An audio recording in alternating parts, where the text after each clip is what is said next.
Nobody's out there, right? Good. Let's talk about bulimia. Let's talk about the wonderful subject of bulimia. Um, when I was a teenager, when I was like 13, I discovered that if I just do a really deep burp after I eat something, I can pretty much expel like I don't know, like a bowl worth of food. And I've always been able to do that. I don't know if everybody can do that, but I've always just if I eat so much that I feel like really full, all I have to do is do like a really big burp, and I can just puke up like pretty much you know a third of like what I ate. So when I was a teenager and I was in my 20s, I used to do that. Like if I thought I ate too much and I didn't want to process all that food, I would just burp and throw it up. And I thought to myself, well, I mean, I can either work it off or I can just press the undo key and just burp and throw it up. I mean, it's I don't have to put my finger down my throat or anything. I just burp and it just pops right up. And but I kind of stopped that when I got into my 30s and stuff. I just thought like, this is too awful. And there's something kind of demoralizing about it. And it also just when I stop it, just life feels better. And I think that there's something really bad about I don't know if it's bad, but just if your body thinks it just ate a bunch of stuff and then you puke it up and then you feel like my body is counting on that food, I'll suddenly feel like really tired, and I'll be like, why do I feel like yesterday when I worked out, I felt like really tired? That's because I just burped and threw up all my food. But I can't do that. I can't do that shit anymore because it makes me really tired. It's not a healthy way to like lose weight, and it just makes me feel bad about myself. So I'm not gonna do that. I haven't done that for many years, and I don't want to get back into that shit. So no more of that. What else do I have to say? I don't know. I talked to my dad. I told him I'm never going to move out. And so I think the name of the game now is just, I think I'm probably not going to get a job. I'm never going to be able to get married. I'm never going to be able to move out. So the name of the game is just hide and try to just elude death until the zombies get me. And so I'm just going to hunker down and just think about myself as just hiding from that. Coming back from the dog park, there's this crazy traffic. Like the Marin people, they don't give a shit about the people in the East Bay, and so they could have made an extra lane going from the East Bay to the rich Marin side, but the Marin people are like, no, we just want bicyclists. They can just bike over here, and so they made a bike lane. And meanwhile, like they don't give a shit about. They don't want people coming from Richmond to Marin, but Marin is where all the money is compared to Richmond, and so anyway, they made this stupid bike lane, and now we're right by the bridge, and there's just this like crazy traffic. I mean, I always just think to myself when if I get in that traffic, it's basically just like an hour of people's lives. Just an hour there, an hour back, just traffic. And I wonder like what makes somebody do that? And so I don't know. What I want to do is just kind of live like a homeless person who I'm basically a homeless person who lives at my dad's house, and I'm just going to try to just just duck and cover and just hide until the zombies get me. But I don't want to get caught in that sea of hell. I don't know what makes anybody do that, but there's probably like thousands and thousands of people out there in the highway just stuck in this hour-long traffic. I'm like, why do they do it? I just imagine they must have kids, or they just don't want to be homeless or something. But it just seems like anything. Like if I was I would prefer to be a homeless person than that. If I had a phone and I had the ability to do hard cardio, I'd rather be homeless. I'd rather live in a van and just I don't know. If they do anything like universal basic income or something, I can have so much fun just with a phone and just a hillside and the ability to do cardio that I think I would never do that. That rat race of like just all like people just going to construction jobs, roto-rooter jobs, delivery trucks, Amazon. I'm like, why do they do it? What are they doing? I don't know, but I'm not doing it. But I'm basically a hobo. Um, I think I am kind of like people are designed for like a certain lifestyle. I think I'm designed for like running, hiding, and just hoboing. I could be like a good hobo. I like to like walk around. I like to walk long distances. I like to hide. I like to build little forts. When I was 3 years old or 4 years old, I used to go to my friend's house all the time, and he had all these cardboard boxes. And we used to go out in the front yard and build all these houses out of cardboard boxes. And I thought this is great. Um, I like the idea of like finding like a secret hiding spot and just hiding from the world and not getting caught in all this crap. Anyway, so that's my thinking is just gonna hunker down, hide from the world, wait until the zombies get me. No throwing up. I can't do that shit. I can't throw up because I just feel like shit. I can't work out. I have to like, I think eating in general, I hate eating. I would just assume not ever eat. I think it's like just a nuisance.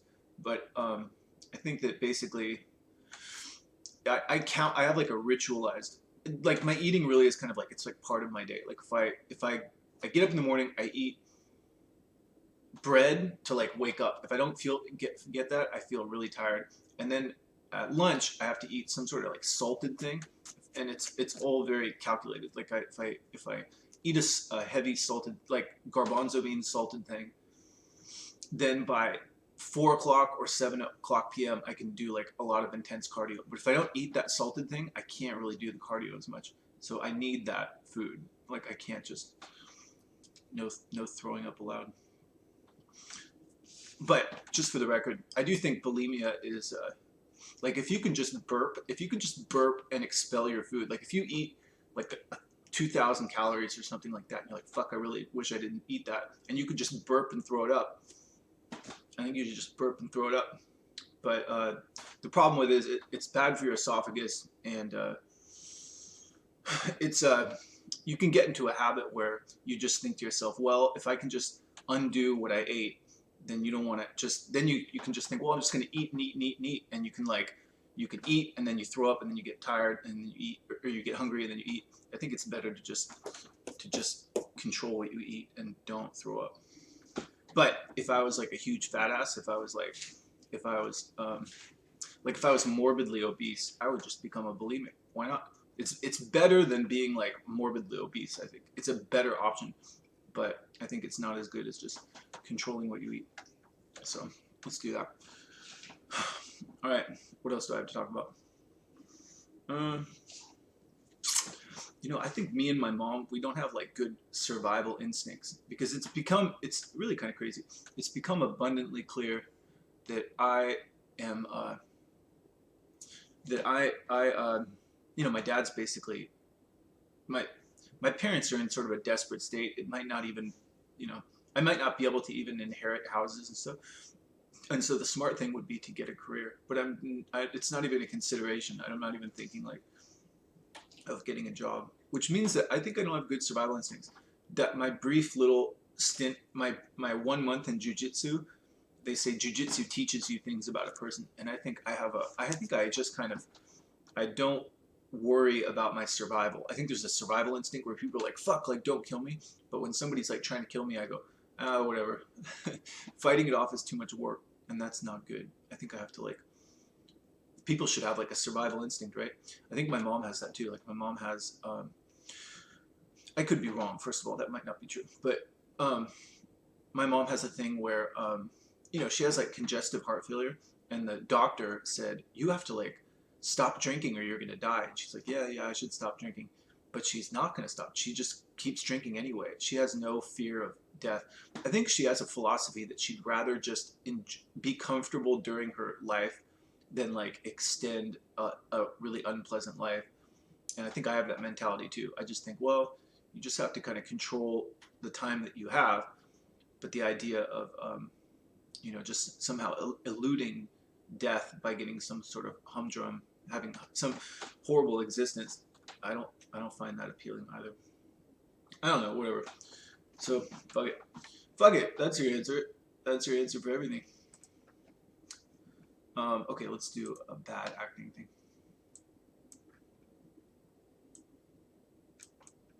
Hey Sean, what's with this bad acting crap? I don't know. It's fun. It's just something to do.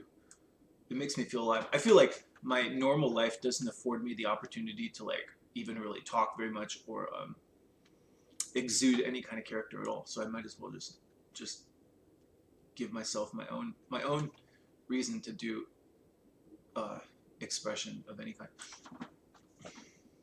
All right, so So this is from The Big Lebowski. This is Jeff. There's the Big Lebowski and then the loser Lebowski. The Big Lebowski is this kind of fat. He's like a aristocrat. He's kind of an asshole. He thinks he's like really great, and he just takes himself too seriously. He's like an overachiever, but he's kind of a fraud. But he's like all dressed in a tie, and he's just like, I'm a great man, and he likes to feel superior. He likes to feel superior to others, like many humans. Anyway, okay, ready to go, Sean. I'm not going to do this well because I don't know what to do on each beat, and so I'm just going to read the script basically. All right, so for Big Lebowski, let's do hunched forward for the Big Lebowski, leaning back for the Little Lebowski. Okay, sir, you're a Lebowski, I'm a Lebowski, that's terrific. But I am very busy, as I imagine you are. What can I do for you, sir? Well, sir, it's this rug I have.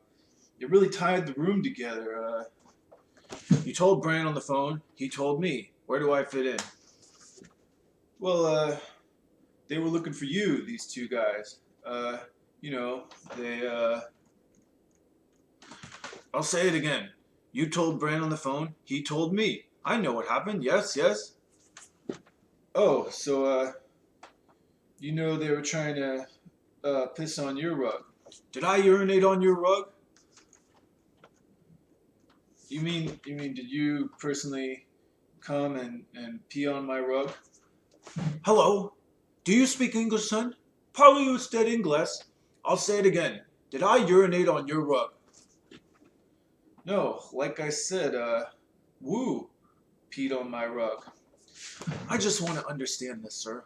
Every time a rug is mitigated upon my fair city, I have to compensate the person? Come on, man. I'm not trying to scam anybody here. I'm just, you're just looking for a handout like every other. Are you employed, Mr. Lebowski? Huh? Wait. Let me explain something, man. I'm not Lebowski. You're Lebowski. I'm the dude. So that's what you call me. That or, dude or his dudeness or duder or El Duderino. If you're not into the whole brevity thing. Are you employed, sir? Employed? You don't go out looking for a job like that. Wait, you don't go out looking for a job dressed like that, do you? On a weekday?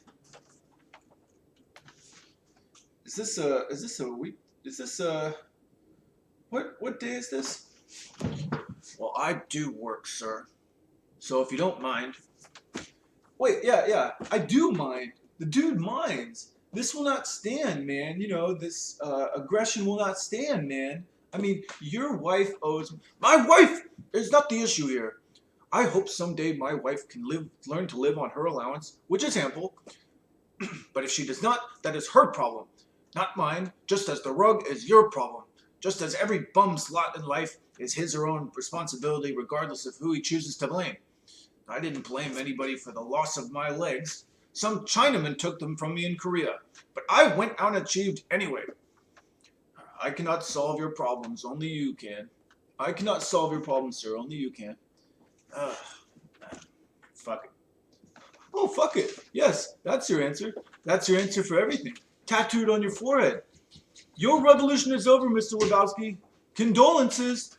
The bum's lost. My advice to you is to do what your parents did. Get a job, sir. The bums will always lose, Lebowski. Do you hear me? The bums will always lose. All right, Sean, that was pretty good. Wow, you got a little red. Fucking steroids. Those steroids were such a fucking disaster. Nobody's out there, right? I thought steroids were, gonna be good. But they're always bad. They're so fucking bad. First time I ever took... Nobody's listening, right? Nobody's out there. First time I ever took steroids, my blood pressure shot up really high and my feet started to inflate. And I can't fuck around with those things. My mom's whole side of the family has, bad heart. And so but they don't even like really help me get stronger. Like when I take steroids, I was looking at my weightlifting before I took steroids. My weightlifting was pretty much exactly the same. It just makes me really inflated and high blood pressure. What do you want, Chuck? You want some oatmeal?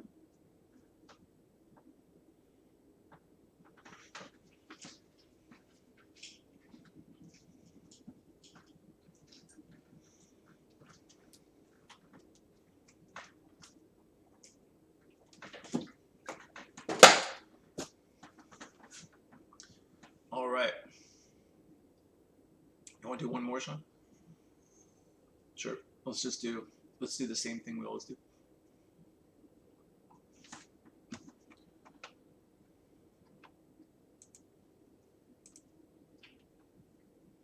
All right, pick one. Just do anyone.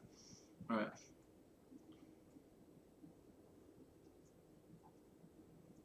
Ready? Go. Funny. Hold on, Sean. Why are you doing this? I don't know. It just gives me an excuse to talk and be somebody other than myself for a while. Life doesn't really give you a lot of opportunities to just do some random expression. So I'm just doing it myself. Sean, do you think anybody's watching or anybody likes your acting? I don't really know, but I like it. I don't know what anybody likes. I only know what I want to do. This is my channel. I get to do what I want. All right, ready, go. Funny. I can look back at a life of achievement, competitors bested, obstacles overcome. I've achieved more than most men, and without the use of my legs.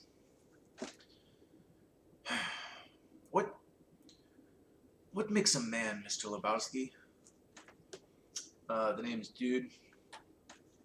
Huh? I don't know, sir. Is it being prepared to do the right thing? No matter the cost. Isn't that what makes a man, Mr. Lebowski? Sure, that and a pair of testicles. You're joking, but perhaps you're right. You mind if I do a J? Bunny Lebowski. Excuse me? Bunny Lebowski is the light of my life. Are you surprised by my tears, sir? Yeah, fucking A. Strong men also cry. Strong men also cry.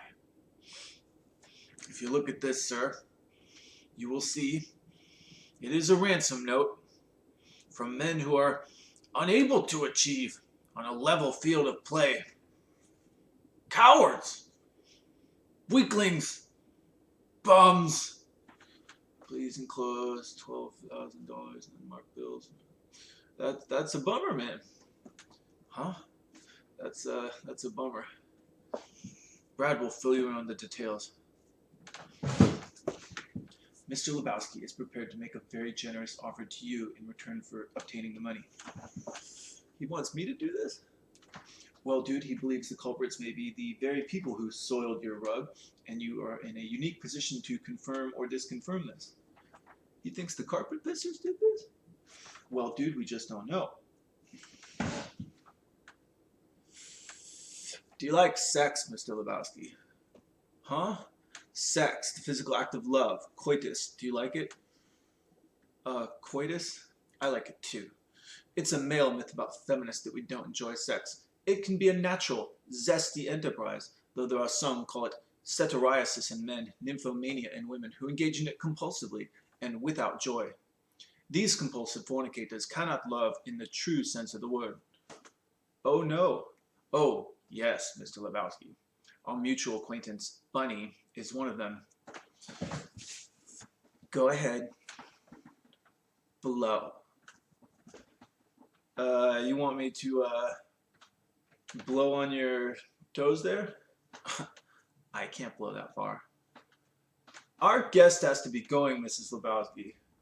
Oh, you're Bunny. suck your cock for $1,000. Ah ha ha ha ha ha. Brad can't watch though, or he has to pay $100. That's marvelous. Very spirited young lady. We're all very proud of her. She has a lot to say. Okay, that's good, Sean. That's good. You want to do one more? Let's do one more. All right. Tupac. Tupac. Hey, Tupac. Why is it exactly that you shine and no one else shines? How come you shine, Tupac, when no one else shines? I don't get it. Shit. Black Jesus, you know what I mean? I think I'm me because of Black Jesus, or I'm me because of God. I can't explain why I shine and no one shines. I think everybody shines in different things. And a lot of things I can't do. I can't play basketball like every other black person in America, but I can act. I know how to go to that true spot in myself because I'm there every day. I can be me. I can be whoever because I'm true to me. I can go to neutral easy. A lot of people, black, white, Mexican, young or old, fat or skinny, have a problem being true to themselves. They have a problem looking in the mirror and looking directly at their own soul. The reason I sell 6 million records, the reason I can go to jail and come out without a scratch, the reason I can walk around, the reason I am who I am today is because I can look directly in my face and find my soul. It's there. It's not sold. I didn't sell it. I feel it within me. My heart is still connected to my body. So any character, I'm going to bring that truth, that honesty, that intensity to it because I have to pay for that blessing to Black Jesus. I have to pay for that by shining. If he gives you the voltage and you waste it, that's the curse. He gave me the voltage. I gotta shine. It's not mine. It's from God. It's God. It's not that I'm so special that nobody else got it, but all of our blessings and our curses and our strengths and our weaknesses come from God or from Black Jesus or whoever you feel within you. So, it's not really that tricky. You just got to know how to go to that spot. I guess all the things that have happened to me in my life allow me to go there more easily. All right, Sean, that's pretty good. What do you say? Let's just do 3 at a time. You can do more later. All right.